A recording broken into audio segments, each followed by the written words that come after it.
Bom dia a todos e a todas. Espero que tenham desfrutado do dia de ontem. Certamente eu desfrutei.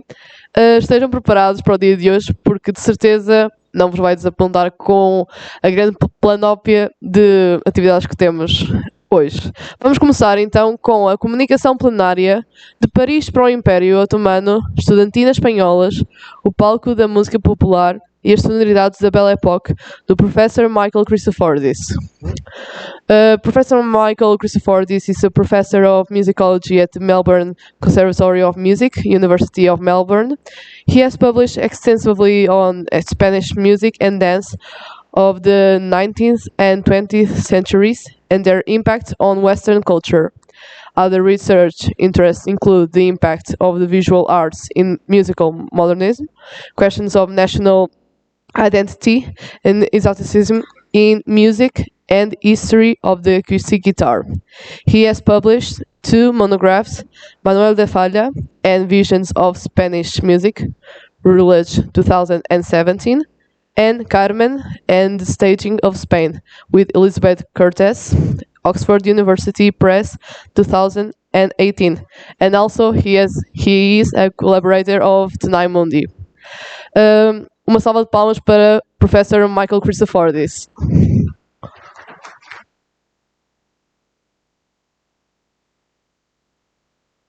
Spanish Estudiantina ensembles achieved immense popularity in the last 2 decades of the 19th century and were integral to Spanish Estudiantina ensembles achieved immense popularity in the last 2 decades of the 19th century and were integral to the international projection of Spanish popular musical styles and associated dances.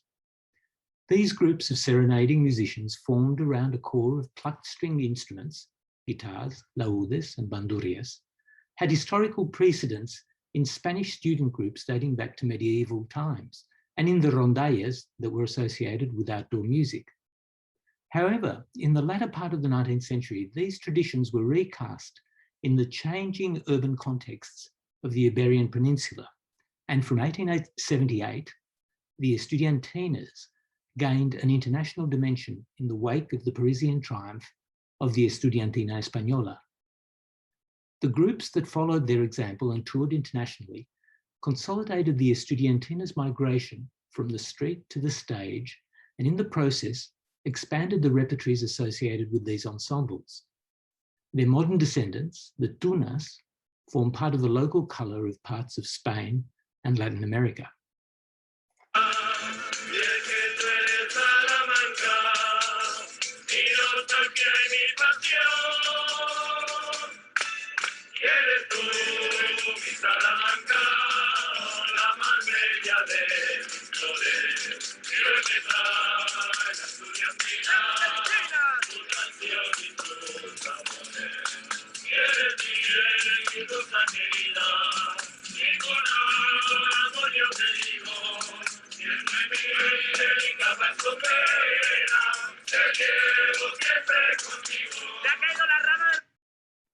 That was one of the Estudiantinas of the University of Salamanca. In today's paper, I'd like to focus on 2 examples of the widespread impact of Spanish Estudiantinas in both the centre and periphery of Europe during the Belle Époque. In the first instance, there's an examination of the context in which the Estudiantinas appeared on the popular stage of Paris. The focus will then switch to the impact of the Estudiantinas on the creation of plucked string ensembles and both national and cosmopolitan repertories in Greek populations of the Ottoman Empire. The international dissemination of the Estudiantina can be traced back to March 1878, when a large group of students based in Madrid decided to form a society to travel to Paris. Consisting of 64 students from various faculties of the University of Madrid, almost half of them medical students, and from the Conservatorium, the group planned their visit to coincide with the French capital's carnival festivities and preparations for the 1878 Universal Exposition, which would commence in May of that year. They took their cue from the activities undertaken by Estudiantinas in previous Madrid carnivals. Rather than put together their own ad hoc student dress from bygone eras, this group commissioned Lorenzo Paris, the costumier at Madrid's Teatro Real, to design a costume that reflected Renaissance student dress, which included a number of anachronistic elements, such as Renaissance ruffled collars alongside an 18th century bicorn hat. The exuberance of these street musicians and the spontaneity of their appearances during the first week of March meant that they created a sensation on the streets of Paris. They drew huge crowds with impromptu performances at some of the principal sites of the French capital, including outside the opera, and at one event they're said to have attracted over 50,000 people. The success of the Estudiantina Española was reported internationally, including extensive columns in Australian newspapers, and spawned a multitude of imitators that would form part of the international popular music stage till the early 20th century, starting with groups that performed at the Paris Exposition of that year. Most of these ensembles, comprising professional entertainers, ranged in size from 10 to 20 players, although at times they could be as small as a trio, and predominantly employed bandurias, laúdes, and guitars. This was a hugely successful commercial formula that built on the terrain established by the ubiquitous touring American minstrel groups. The most famous of these ensembles was the Estudiantina Figaro, founded by Dionisio Granados in Madrid in 1878. The Estudiantina Figaro, with its extensive touring across several continents, was the most important ensemble in fomenting the international vogue for the Spanish students. By 1881, they claimed to have given more than 1,300 concerts across Europe, from Imperial Russia to England, and playing repeatedly before heads of state, and even travelled to North America, with members of the troupe going on to an extensive tour of Latin America from 1880 to 1886. In its various incarnations, the Estudiantina Figaro continued through to 1904 and spawned imitators in many of the countries they visited. In the USA, groups of fake Spaniards, mostly Italians performing on mandolins and guitars, impersonated the dress, performance contexts and repertories of the Estudiantinas and toured their acts widely. And the first theatrical Estudiantinas arrived in Melbourne in 1888. For further information on the Tunas in Spain and Latin America, as well as the Estudiantina Figaro, I strongly recommend you visit the site of Tuna Mundi. Spanish Estudiantinas were still being imitated by many groups well into the first decade of the 20th century. Here we have the Honolulu students, who were enormously popular in disseminating Hawaiian music in the US in their tour of 1904, but they offered impresarios the option of both performing in Hawaiian dress or as Spanish students. The music performed by professional Estudiantinas varied according to the abilities of the ensembles and the directors, and the context in which they performed. While the initial repertory of the Estudiantina Española had focused on folk-inspired Spanish airs, often mediated by their presentation in the context of zarzuelas, the commercial Estudiantinas, starting with the Estudiantina Figaro, also adapted European popular music and orchestral music, often overtures and marches, as well as fragments of operas. But they still maintained the performance of Spanish airs, in particular jotas and habaneras. This is a concert program of the Estudiantina Figaro from a concert they gave in Chile in the early 1880s. Now, apart from the music, the original sensation caused by the Estudiantina Española in Paris was undoubtedly related to their costume and the way that they presented a pre-packaged stereotype of Spain and Spanish music making that could be co-opted into the panoply of other Spanish stereotypes that already formed part of the exotic imagination. From the outset, they caused a fashion sensation, and in fact many of their items of clothing, especially the bicorn hat, were adopted as part of female fashion, first in Paris and then throughout much of Europe in the following decade. After providing local colour on the streets of Paris in the first week of their stay, during the second week, they gravitated more towards the salons, balls that were held in their honour, and eventually even onto the stages of Paris. 2 concerts were given in their honour at the Théâtre Italien on March the 10th and March the 14th, 1878, the second on the eve of their departure from Paris. Elena Sanz, a leading soprano of the theatre and the Spanish soprano who was the lover of the then king, Alfonso XII, joined the Estudiantina on the 10th of March, singing jotas and habaneras from her homeland, according to the press. But it was during their farewell performance that the students were co-opted by the theatre to become part of the staging and the local colour of a performance of Rossini's Barber of Seville. And in fact, they were co-opted into the scene of the music lesson. The success of the Estudiantina Española and the widespread international reports of their conquest of Paris set the stage for the Estudiantina ensembles becoming fixtures of the cosmopolitan music halls and popular stages over the following quarter of a century. The performance contexts of the professional Estudiantinas included theatres, outdoor public venues and expositions, garden parties and salons. They became fixtures of the music hall and the Café Chantant through to World War I, often accompanying the new wave of Spanish and exotic dances that swept these circuits from the late 1880s and taking the form of on-stage street serenaders.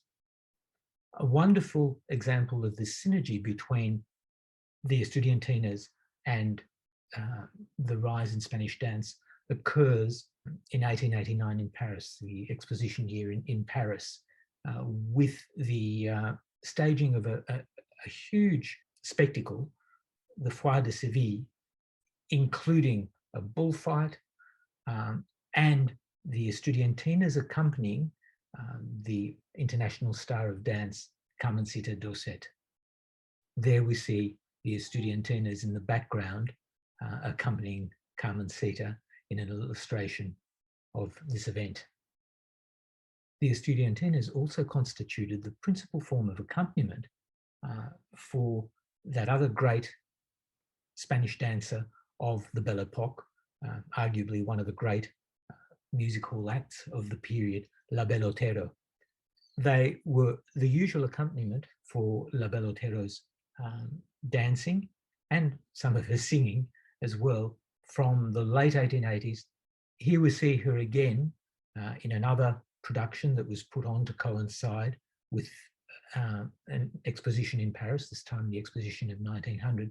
In their performances outside of Spain, dancers such as La Belle Otero and Carmencita presented a hybridized form of Spanish dance. There was neither flamenco nor the regional dance or the escuela bolera of Spain, but one that incorporated elements of French dance in the music halls, as well as elements from the new syncopated dances. And while Parisian audiences had come to know a little bit more about the sort of flamenco that was being performed in the cafés cantantes of Spain, it wasn't part of the regular landscape of the music hall culture till around the 1910s. Here we have an image from a quadro flamenco that visited Paris for the 1900 exhibition. And as you can see in the background, they're accompanied in this instance by Estudiantinas. Beyond the music halls and the exhibitions, the sonority of the Estudiantina also began to permeate the sound of exotic instrumental music and even the opera. The most immediate example of this comes in Jules Massenet's Le Cid of 1885, in which he wrote a suite of dances for Rosita Mauri. Critics of the time noted the impact of the sonorities of the Estudiantina on a number of the dances. In this short clip from the production of Le Cid of 1900 in Paris, we have the dancer Carlotta Zambelli recreating the role made famous by the Spanish dancer Rosita Mauri, and it's accompanied with music from the Castellan.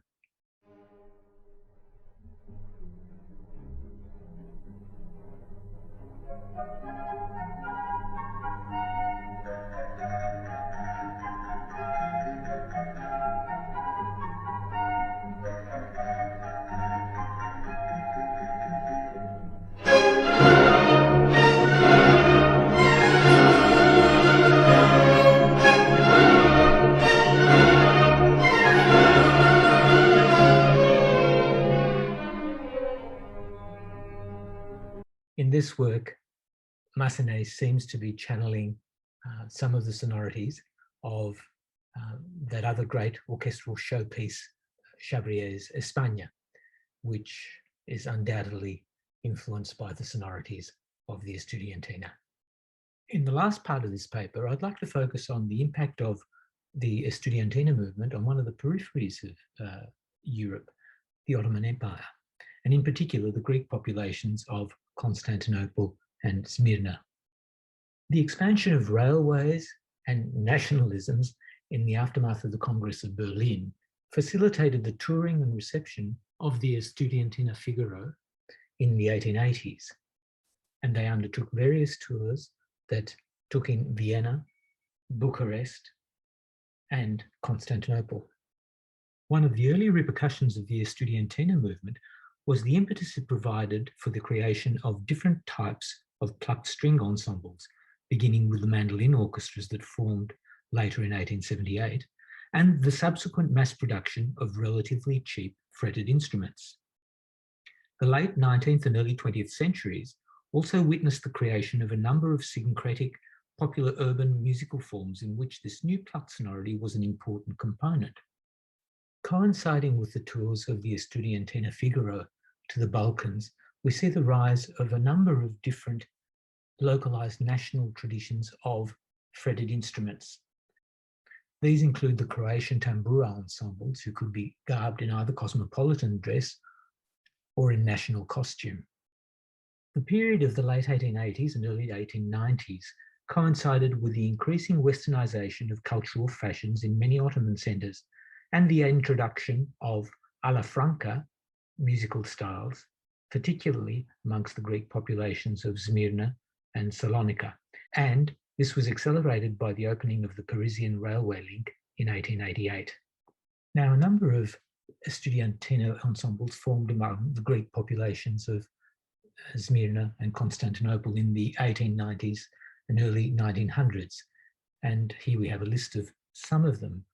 The Smyrna Estudiantina, also known as Tapolitakia, or the Estudiantina of Vasili Sideri, was formed in 1898 by the Constantinople-born Vasilis Sideris and toured throughout the principal cosmopolitan urban centres of the Ottoman Empire before settling in Smyrna around 1906.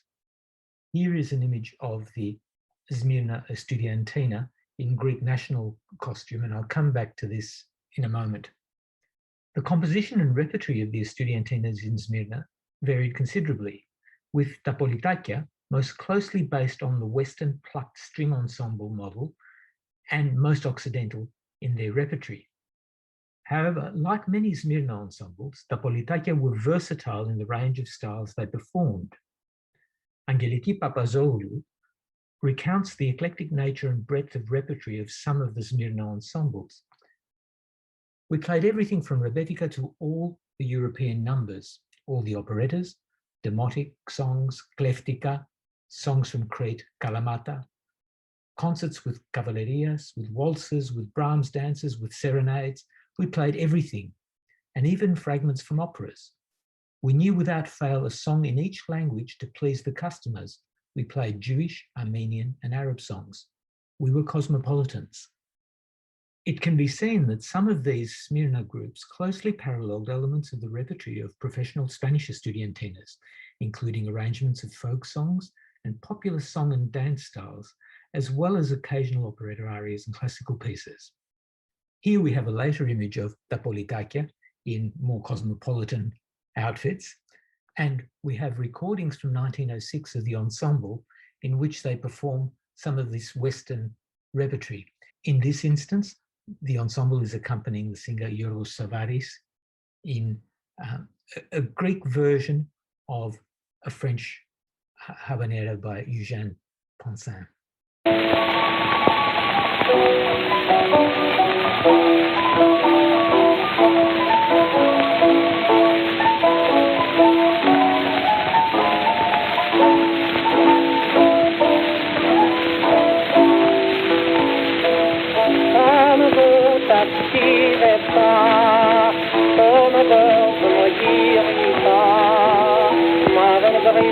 Мотивация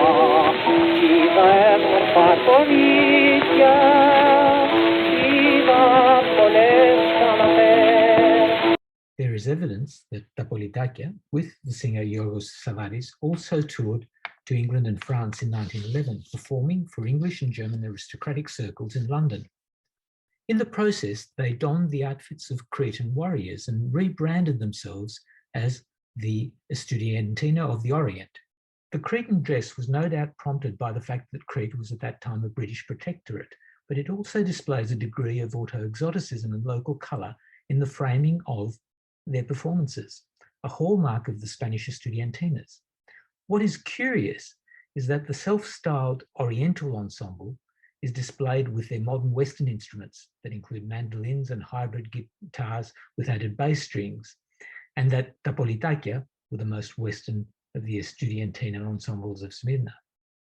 While we don't have any recordings of Tapolitakia performing music inspired by Oriental Balkan musical styles, we do have some recordings from the US of Greek ensembles from the Ottoman Empire performing this type of music on plucked string ensembles. It's worth noting here how these ensembles quickly absorbed instruments like the banjo and banjolele alongside the mandolin and guitar.